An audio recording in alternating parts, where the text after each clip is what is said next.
नित्यानन्दकरी वराभयकरी सौन्दर्यरत्नाकरी निर्धूताखिल पापनाशनकरी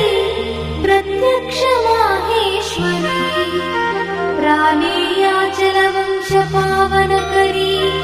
काशीपुराधीश्वरी